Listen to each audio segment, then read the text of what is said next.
বন্ধুরা, আজকে আমরা আকাশবাণী চ্যানেলে তুলে ধরব সৌরজগতের সবচেয়ে বড় অগ্নিগিরি কোনটি।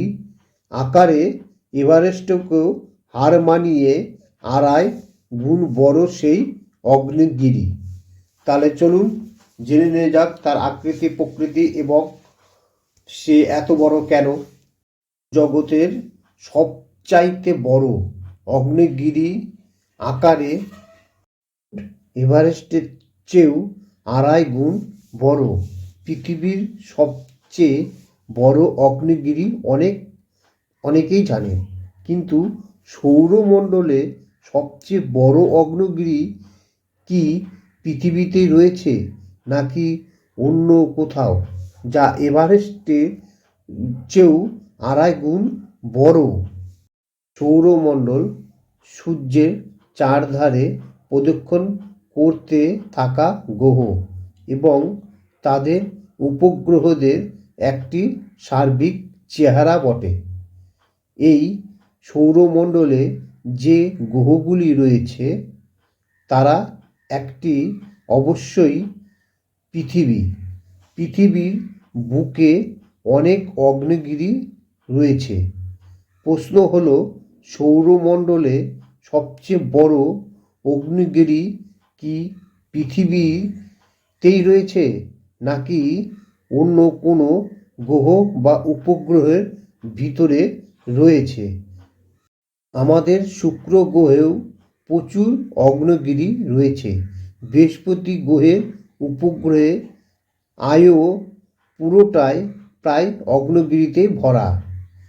সারাক্ষণ সেখানে অগ্ন্যুৎপাত চলছে। কিন্তু সৌরমণ্ডলের সবচেয়ে বড় অগ্নিগিরিটি রয়েছে লাল গ্রহে, অর্থাৎ মঙ্গল গ্রহে সবচেয়ে বড় অগ্নিগিরি রয়েছে। মঙ্গলের বুকে রয়েছে সৌরমণ্ডলের সবচেয়ে বৃহদাকার দানব অগ্নিগিরি, যা এভারেস্টের চেয়েও 2.5 গুণ বড়। প্রায় 22 কিলোমিটার উঁচু এই অগ্নিগিরি। লাল গ্রহের অর্থাৎ মঙ্গল গ্রহের এই অগ্নিগিরিটির নাম হলো অলিম্পাস মানস। এই অগ্নিগিরি থেকে গড়িয়ে পড়া লাভা অনেক কিলোমিটার পর্যন্ত প্রবাহিত হয়েছিল, ফলে পাহাড়টির নিচের অংশটি বহুদূর পর্যন্ত বিস্তৃত। 1971 সালে নাসার মহাকাশযান মেরিনার 9 মঙ্গল গ্রহের বুকে এই দানবীয় অগ্নিগিরির প্রথম দেখা পায়।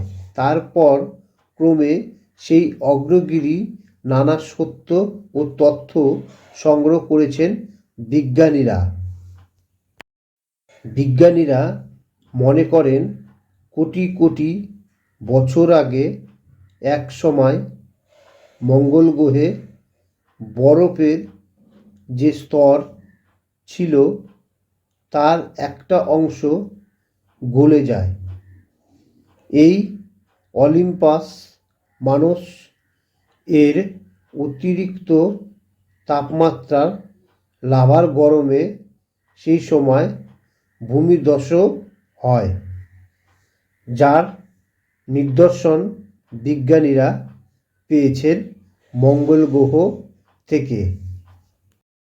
এই অগ্নিগিরির আশেপাশে কিলোমিটারের পর কিলোমিটার জমিতে রয়েছে অজস্র ভাঁজ। দেখে মনে হয় যেন এই বিশাল জমিকে কেউ ধরে কুঁচকে দিয়েছে। এই কুঁচকে যাওয়া মঙ্গলের জমু লাভা উদ্গরণের সময়কার নানা কথা বলে দিচ্ছে। এই লাভা গড়িয়ে এসে ধীরে ধীরে তা ঠান্ডা হতে থাকে এবং ঠান্ডা হয়ে পাথরের আকার ধারণ করে। এবং সেইখান থেকে এই পর্বত আরও উঁচু হতে থাকে। এই ধীরে ধীরে এই ঘটনা ঘটতে ঘটতে তা অনেক বছর ধরে এই ঘটনা চলে এবং এই ঘটনা ফলে সেখানে ভূমিকম্পের মতো পরিস্থিতি দেখা দেয়। আর মঙ্গলে মাঝে মধ্যেই ভূমিকম্প হয় এইসব আগ্নেয়গিরি থাকার কারণে। আর ভূমিকম্প এতটাই তীব্রতা হয় যে গোটা গ্রহটি সেটি কাঁপতে থাকে এবং এই ভূমিকম্প স্থায়ী হয় অনেকক্ষণ ধরে। এই অনেকক্ষণ ধরে কারণ হচ্ছে যে আগ্নেয়গিরিগুলো আছে, আগ্নেয়গিরিগুলি বাস্ট হয়ে যাওয়ার পরে সেই লাভা যখন বের হতে থাকে ভূগর্ভ থেকে, তার ফলে অনেকক্ষণ ধরে এখানে ভূমিকম্পর অনুভূতি পেয়ে থাকে মঙ্গল গ্রহে।